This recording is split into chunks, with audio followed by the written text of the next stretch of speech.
Welcome to my channel, The World of Science Fiction. Don't forget to like and subscribe to the channel. Cale measured his life in cycles of recycled air and the low, omnipresent hum of the containment field. He was a warden on Tartarus 7, a moonlet of bleached rock and frozen methane that the hegemony had repurposed into its most secure holding facility. It was a place for things, not people. Things that defied categorization. Things that were too valuable to destroy but too dangerous to understand. Cale's posting was a quiet form of exile, the final chapter in a career that had seen too many stars extinguished and too many oaths broken. He had once been a legionnaire, a soldier of the expanding hegemonic frontier, but the certitude of that life had eroded into a quiet, gnawing cynicism.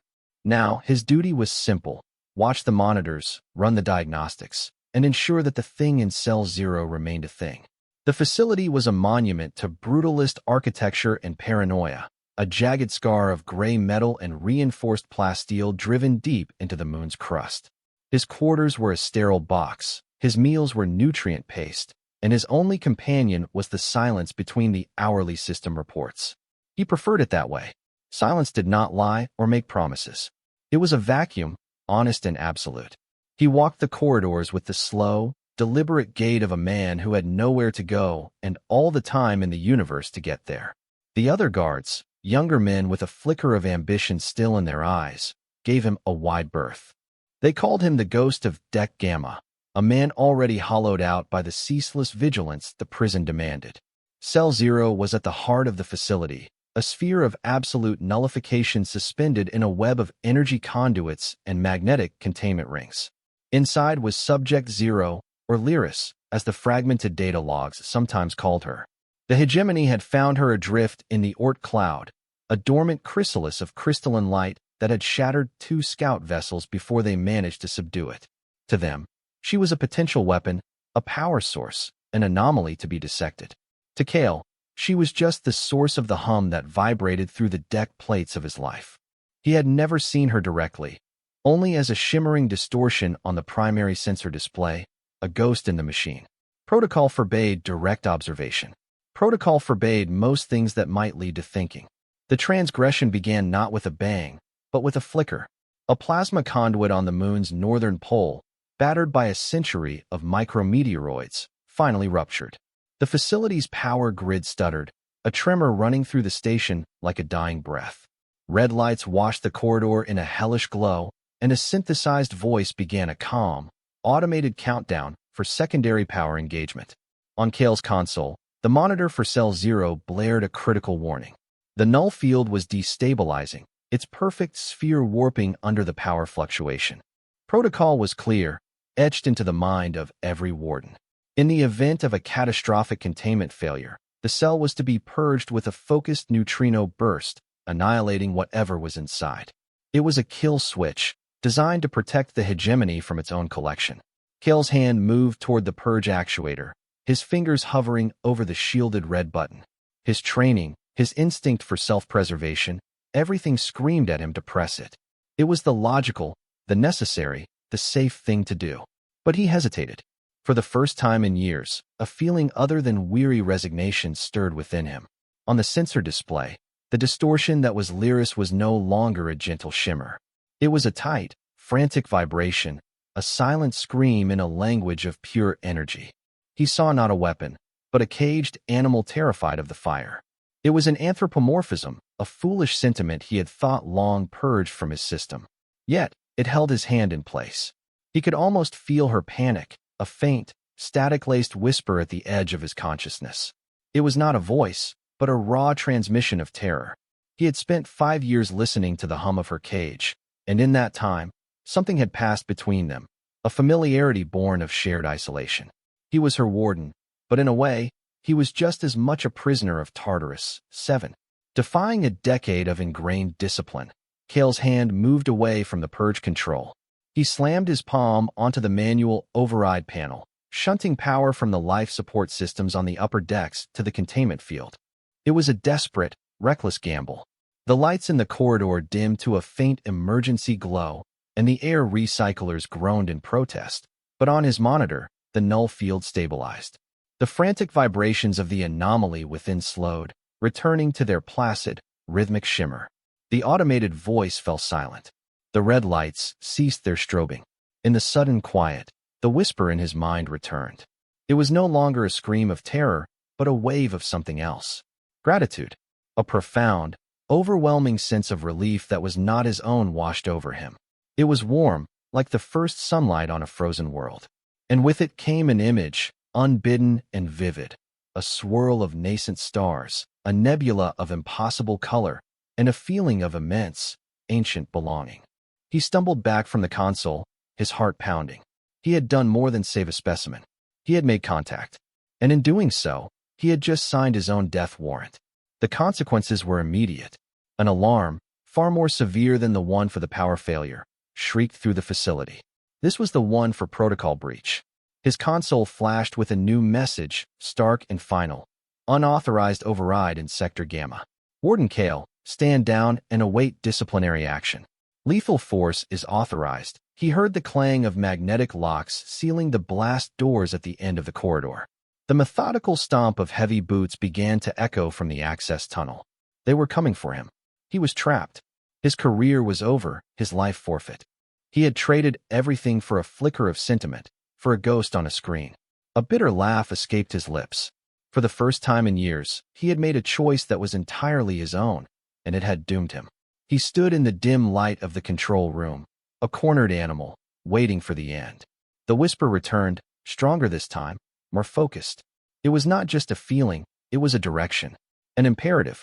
A schematic of the facility bloomed in his mind's eye, overlaying his own knowledge of the layout.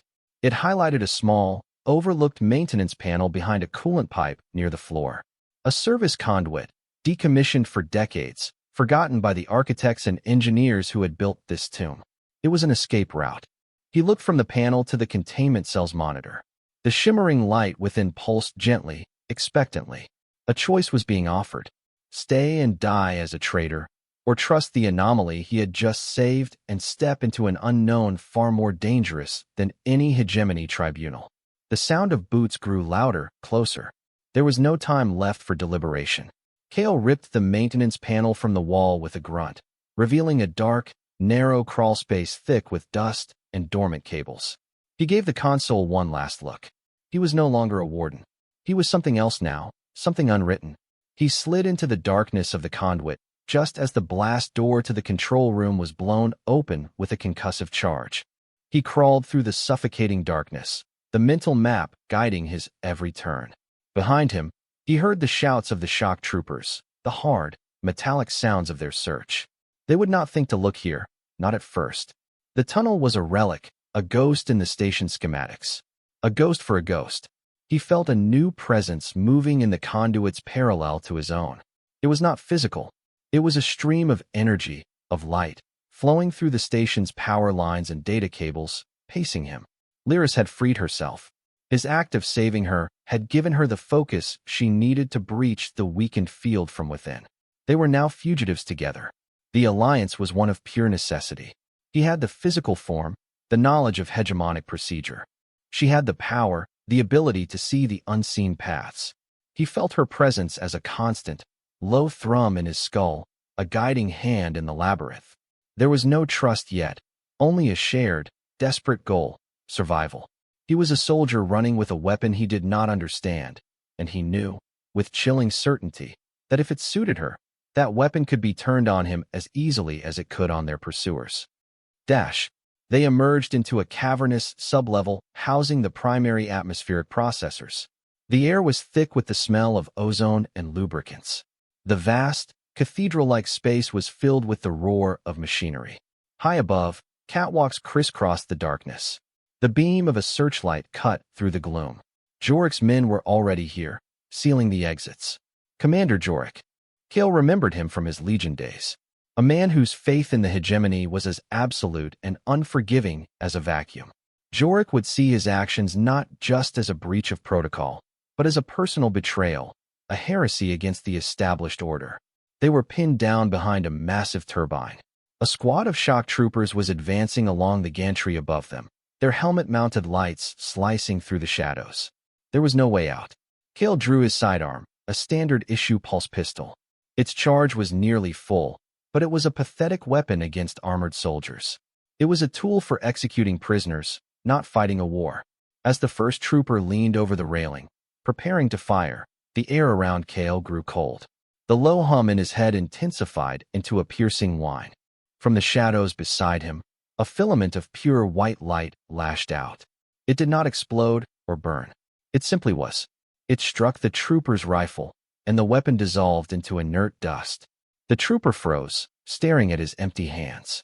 The filament coiled and struck again, this time at the power pack on the man's armor. The suit went dead, its systems shorting out with a shower of harmless sparks. The soldier slumped, paralyzed within his metal shell. One by one, the other troopers on the catwalk suffered the same fate.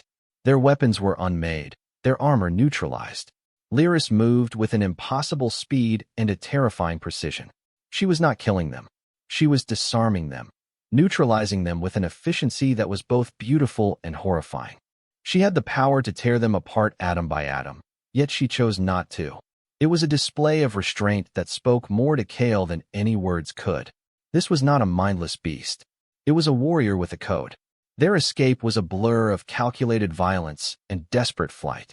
They moved through the station's underbelly, a world of rusted steel and forgotten machinery. At one point, a pressure valve, damaged in the initial power surge, exploded, bringing a section of the ceiling down. Cale was thrown clear, but a heavy support beam pinned the shimmering form of Lyris against a bulkhead. Her light flickered violently, her form dimming. For all her power, she had a physical presence that could be trapped. Without a second thought, Cale scrambled over the debris. The beam was immensely heavy, its metal groaning under the strain. He wedged his shoulder beneath it, his muscles screaming in protest. He could feel her fear again, a cold spike of it, the terror of being helpless. He pushed, his vision blurring, his sinews feeling as if they were tearing. The beam lifted, just a few centimeters, but it was enough. Her form flowed out from under it, coalescing beside him. He collapsed, his body trembling with exertion. A tendril of light, soft and warm, touched his forehead. It was a gesture of profound gratitude, a silent acknowledgement of the debt. The roles had been reversed. He had saved her, and she had saved him. In that moment, something shifted between them.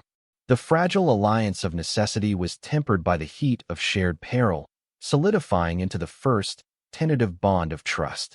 He was no longer just a means to an end for her, and she was no longer just a dangerous anomaly to him. They were partners.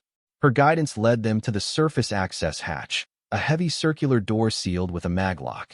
Lyris pulsed, and the lock sparked and died. Cale pushed the door open, and they were met with the unforgiving reality of Tartarus 7. The surface was a desolate expanse of gray dust and jagged rock, bathed in the faint, ghostly light of the distant gas giant the moon orbited. The air was a thin, toxic soup of nitrogen and methane, instantly flash-freezing on any exposed surface. Cale's rebreather, scavenged from an emergency locker, was already struggling with the extreme cold. There was no shelter here, no cover.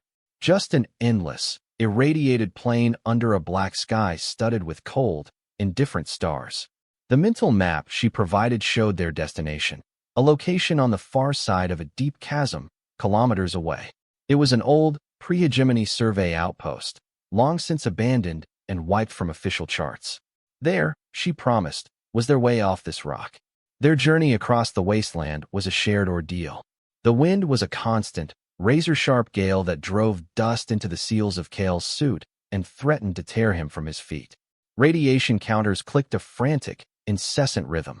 They moved through a petrified forest of crystalline formations, relics of some ancient geological upheaval, that cast long, distorted shadows across the landscape. Hegemony search craft, low-flying gunships, sliced through the thin atmosphere above, their searchlights sweeping the desolation below. They pressed themselves into the shadows of the crystals, Cale's heart pounding with every pass of the ships. During one such pass, they took refuge in a shallow cave, the entrance shielded by a curtain of ice. Inside, the wind died to a low moan. Cale's suit power was critically low, its internal heater struggling to fight off the encroaching, lethal cold. He slumped against the cave wall, exhaustion a heavy weight on his soul. He was a fool. This was a fool's errand. They would die out here, frozen and forgotten. Lyris's form condensed before him, her light intensifying, casting a gentle, warm radiance through the small cave. The temperature rose perceptibly. She was expending her own energy to keep him alive. He watched her, this being of impossible grace, and for the first time, he felt a genuine curiosity. What was she? Where did she come from? As if hearing his unspoken questions, she reached out. The connection was no longer a whisper or a simple feeling. It was a torrent, a direct and overwhelming flood of information. He saw not through his eyes, but through hers. He witnessed the birth of galaxies, the slow, majestic dance of cosmic dust coalescing into stars. He felt the universe not as a collection of objects, but as a single, interconnected entity, a vast, intricate tapestry of energy. She called it the lattice. The vision clarified. He saw her people, beings of pure energy like her, the weavers. They were not conquerors or builders of empires. They were gardeners. They tended to the lattice, strengthening its threads, guiding the flow of life and creation through the cosmos. They were ancient, their existence predating the rise of matter-based life by eons. Then he saw the hegemony. He saw their first crude FDL drives, how they did not travel through space, but brutally punched holes in it, tearing the delicate threads of the lattice. He saw their hunger for power, for control. He saw Prefect Valerius, the architect of the hegemony's expansion, a man whose ambition was a cancerous blight. Valerius had discovered the lattice, not as a source of life, but as a source of limitless energy, a weapon to be harnessed. His scientists had learned to tap into it, to corrupt its threads, turning a tool of creation into one of domination. This corruption was creating instabilities, slow-moving ripples of decay that threatened to unravel entire sectors of space. Lyris had been sent to investigate, to try and heal the damage. But she was captured, her connection to the lattice severed by the null field, her purpose denied. Valerius did not want to just use the lattice. He wanted to control its source, to find the central node that regulated the entire cosmic network. And he believed that she was the key. Her imprisonment on Tartarus 7 was not just an interment. It was an interrogation, a slow, patient effort to break her will and force her to reveal the node's location. The revelation was staggering. The war Kale had fought, the worlds he had helped conquer for the hegemony, it was all based on a lie. The hegemony was not bringing order to a chaotic galaxy. It was a parasite, draining the very lifeblood of reality for its own selfish ends. His cynicism had been a shield, but it had also been a form of blindness. He had suspected the hegemony was corrupt, but he had never imagined the scale of its depravity. He was no longer just a fugitive fighting for his life. He was a rebel, fighting for a cause far greater than he could have ever conceived. As the torrent of information subsided, leaving him breathless and shaken, Lyris showed him one final thing. She projected an image of her own form, and across its surface were faint, dark lines, like cracks in a perfect crystal. It was the damage the null field had inflicted over the decades, a form of spiritual scarring that had weakened her. In that moment of shared vulnerability, an old memory, one he had buried deep, rose to the surface. He was back on Cygnus X-1, a young legionnaire in his first real battle. The sky was on fire. A plasma bolt had torn through the man next to him, his friend.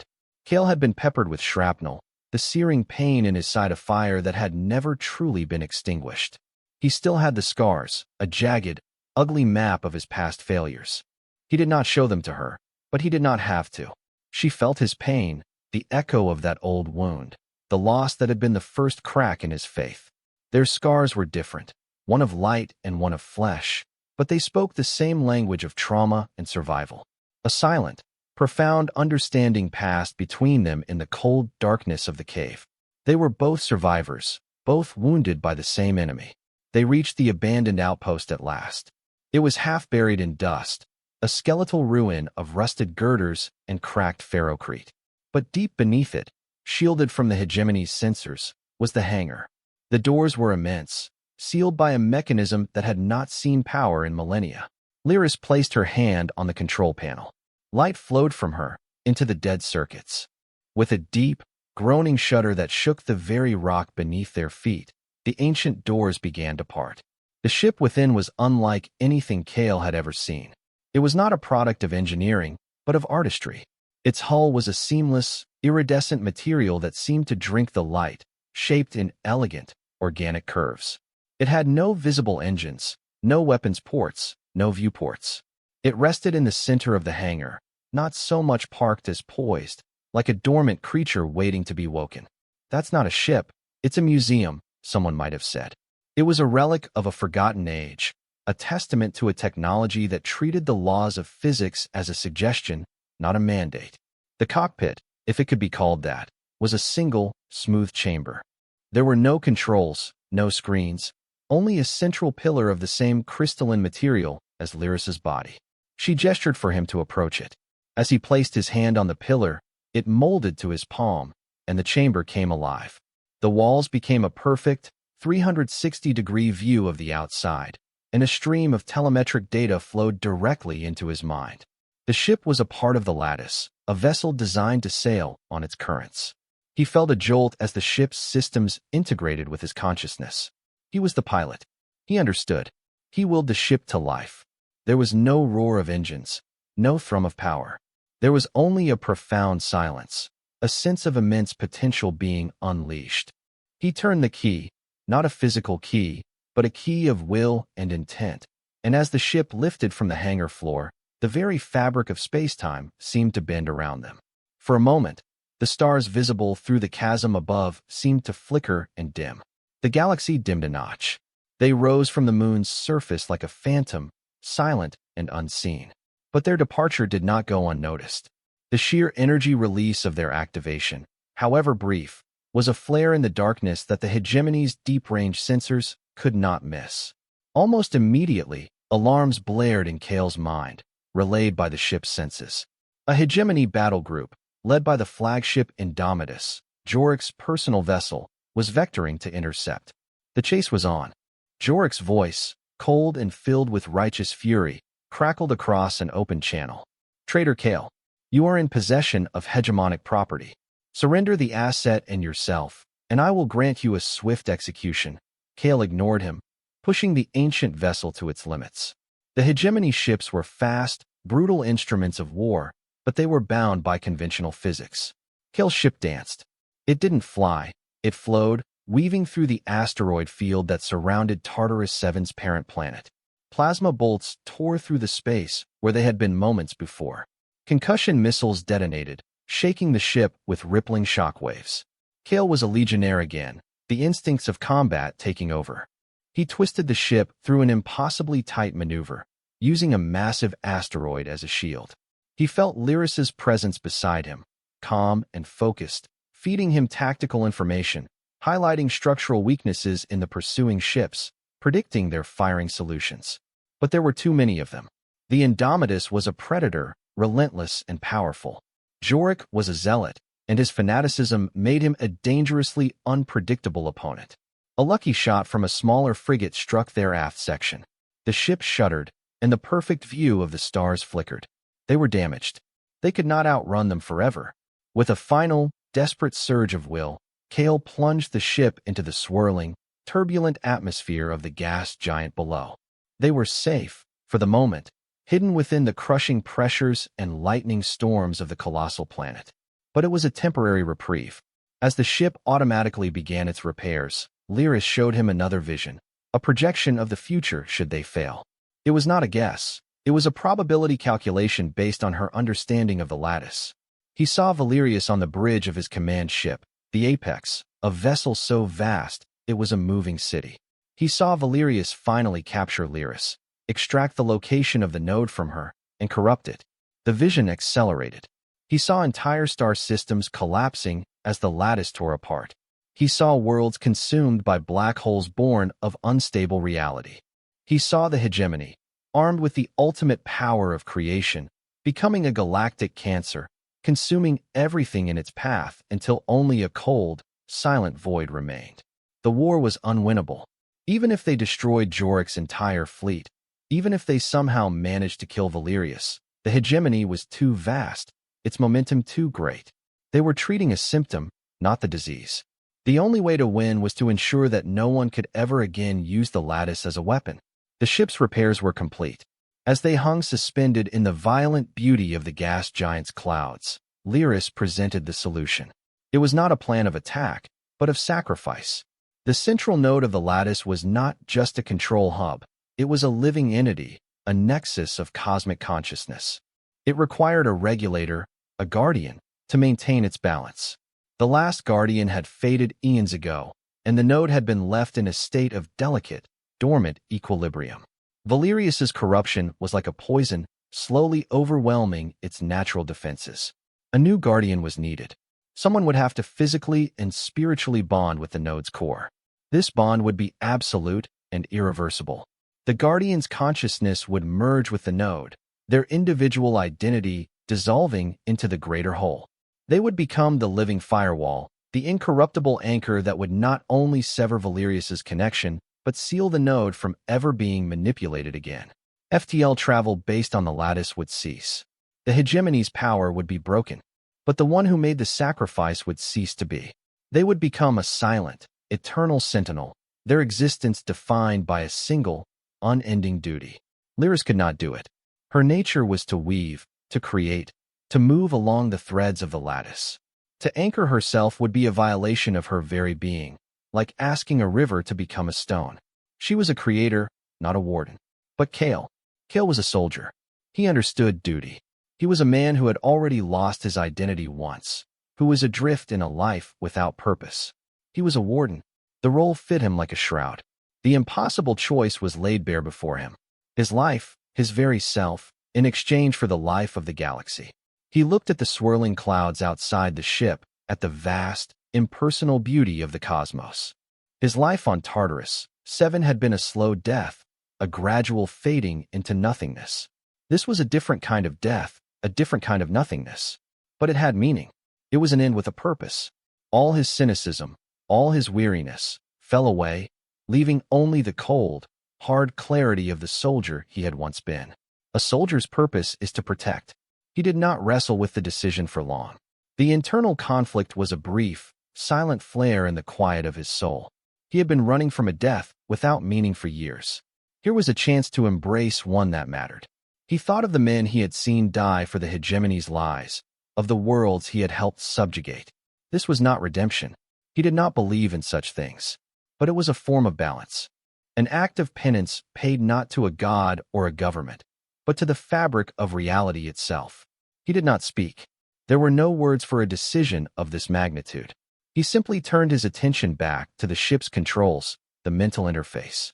He plotted a new course, not to the safety of the outer rim, but to the coordinates Lyris had given him, to a sector of space marked on all charts as a navigational hazard, an area of extreme gravitational distortion. The Nexus. He felt Lyris's presence beside him. She did not try to dissuade him. She understood. Her mind touched his, not with a vision or a command, but with a feeling of profound, sorrowful respect. It was the solemn salute of one warrior to another before the final battle. He felt her gratitude, and in it, a shared grief for the man he would cease to be. He returned the sentiment with a simple, resolute nod, a gesture she could not see but could feel with perfect clarity. The decision was made. The ship rose from the clouds and, with another silent flicker of distorted space, vanished from the gas giant's atmosphere. They arrived at the Nexus to find they were not the first. The space here was wrong, twisted and beautiful. Filaments of raw cosmic energy, the exposed threads of the lattice, drifted like nebulae. And at the center of it all was the node, a sphere of pure, stable reality, a perfect black pearl in a sea of chaos. Hanging before it, like a predator before its prey, was the Apex, Prefect Valerius's flagship, its hull bristling with energy siphons that were already trying to breach the node's outer defenses. Jorik's fleet, the Indomitus at its head, formed a defensive perimeter around the operation. Their arrival was a surprise, but a brief one. The Hegemony fleet turned to engage them. This was the final stand. Lyris took control of the ship's defensive systems, weaving shields of pure energy, while Kale piloted them through the storm of weapons fire. Their goal was not to fight the fleet, but to get to the node. The small, ancient ship was a silver dart against a wall of iron. A communication channel opened. Not from Jorik, but from an unexpected source. It was Warden Thrax, his old superior from Tartarus, 7. The signal was weak, routed through a series of civilian relays. Kale, the old man's gruff voice said, Valerius is broadcasting on all command channels. He's declared you a galactic terrorist. He's a fool. I'm shunting the station's primary sensor logs to the wider network. It won't stop him now, but it will show them the truth of what you did. Good luck. The channel went dead. It was a small act of defiance, but it meant the world. Kale was not entirely alone. They broke through the outer screen of frigates, diving straight for the node. The Indomitus moved to block them, its massive weapon batteries turning to track their approach. Jorik's voice boomed across the comms, no longer cold, but screaming with rage. You will not defile this sacred place, traitor. Lyris acted. She focused her power, not on the ship, but outwards. A wave of pure, empathic sorrow washed over the hegemony fleet. The crews on the bridges of the ships were struck by a sudden, inexplicable grief, a vision of the empty universe their actions would create. For a critical few seconds, their firing faltered. It was the opening Kale needed. He pushed the ship through the gap, past the stunned Indomitus, and into the shimmering energy field that surrounded the node itself. The ship could go no further. The core chamber was just ahead, a structure of solidified light at the heart of the sphere. They would have to go the rest of the way on their own. As they prepared to abandon the ship, a section of its hull dissolved, forming an umbilical of light to the entrance of the core chamber. They ran, weightless, through the tunnel of energy as the ship behind them was finally bracketed by fire from the recovering fleet and disintegrated into a cloud of iridescent dust. The core chamber was a place of absolute silence and infinite potential. In its center was a dais, and upon it rested a pulsating crystal, the heart of the node. Prefect Valerius's face appeared on a holographic display, projected from his bridge. He was a man of severe, ascetic features, his eyes burning with cold fire. So, the little warden comes to the end of his journey, he said, his voice calm, triumphant. You cannot stop this. This is the destiny of humanity, to become masters of creation itself. Jorik and a team of his elite guard appeared at the chamber's entrance behind them, their weapons raised. They were cut off. It ends now, Kale, Jorik snarled. Lyris moved to intercept them, her form blazing with combat light. She would buy him the time he needed. Kale turned his back on the fight, his focus entirely on the crystal. He walked towards the dais, each step feeling both heavy and light. He was walking out of his own life, out of his own history. He saw Valerius's smug, expectant face, waiting for a final, defiant speech. Kale gave him none. He had no words left. There was only the act. He reached the dais and placed his hand on the pulsating heart of the node. The process was not pain. Pain was too simple, too human a word. It was a complete and total deconstruction. His consciousness was ripped from his body, his memories unraveling like threads from a spool. He saw his entire life flash before him, not as a sequence of events, but as a single, simultaneous moment. The sterile corridors of Tartarus, 7. The burning skies of Cygnus X, 1. The face of his mother, the taste of real water. Every sensation, every thought, every feeling he had ever had was laid bare. Then, it was all pulled apart, atomized into pure information. His identity, the construct of self he called Kale, dissolved. But it was not an annihilation. It was a transmutation. His consciousness, freed from the confines of flesh and time, was woven into the very fabric of the node. He became the firewall. He became the anchor. He felt the corrupting touch of the hegemony's siphons, and he simply denied them. He did not push them out. He rewrote the rules so that they could no longer connect. His final human thought was not of victory or loss, not of love or hate. It was a simple, profound feeling of peace. The weary soldier had finally found a watch to stand that would never end, a post where he could truly protect everyone. And then, Kale was gone. Across the galaxy, the effect was instantaneous and absolute. A wave of pure, calming energy, undetectable by any sensor, emanated from the Nexus. It was not destructive. It was a reset. Every hegemony device that relied on the corrupted lattice, every FTL drive, every advanced weapon, every high-level power core, simply ceased to function. On the bridge of the apex, Valerius stared in disbelief as his command ship went dead around him, its systems falling back to primitive, sublight capacity. His connection to ultimate power was severed. His empire, built on a stolen technology, was castrated in a single, silent moment. The fleets were stranded, their primary weapons inert, their ability to traverse the stars gone. The war was over, not with a bang, but with a profound and utter silence. In the core chamber, Jorik and his men stood frozen, their advanced rifles now useless blocks of metal. Lyris, her light soft and sorrowful, lowered her arms. Jorik stared at the dais, at the crystal that now pulsed with a slow, steady, rhythmic light, a calm and constant heartbeat. He saw not a victory for his enemy, but the shattering of his own faith. Everything he had fought for was a lie built on a foundation that had just been erased from existence. 10 years passed. The hegemony, deprived of its technological superiority, had collapsed under its own weight. The tyrannical government splintered into dozens of independent systems, its vast fleets either rusting in orbit or repurposed for slow, generational voyages. The galaxy was quieter now. FTL travel was possible again, through older, slower methods. But the age of instantaneous conquest was over. Worlds that had been isolated under hegemonic rule began to communicate, to trade, to form new alliances based on mutual respect rather than fear. The peace was not perfect, but it was real, and it was lasting. On a freighter making a slow run from the Tau Ceti system to the newly independent colonies of the Orion Spur, a young pilot looked at her navigational chart. She noted the vast, restricted sector at the galaxy's core.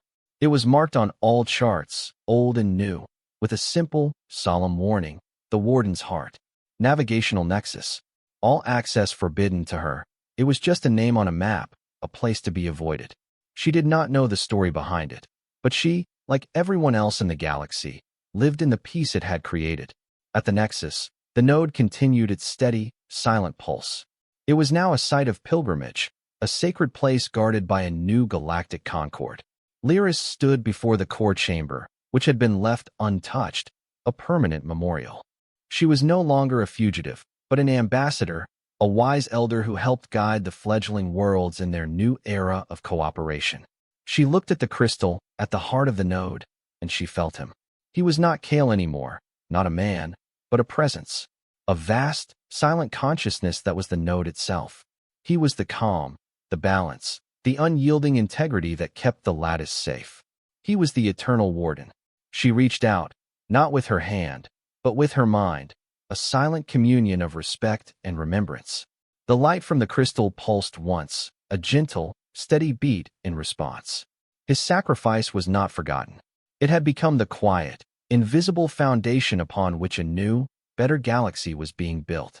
She turned and left the chamber, leaving the warden to his unending watch, a silent guardian in the heart of the stars, at peace at last.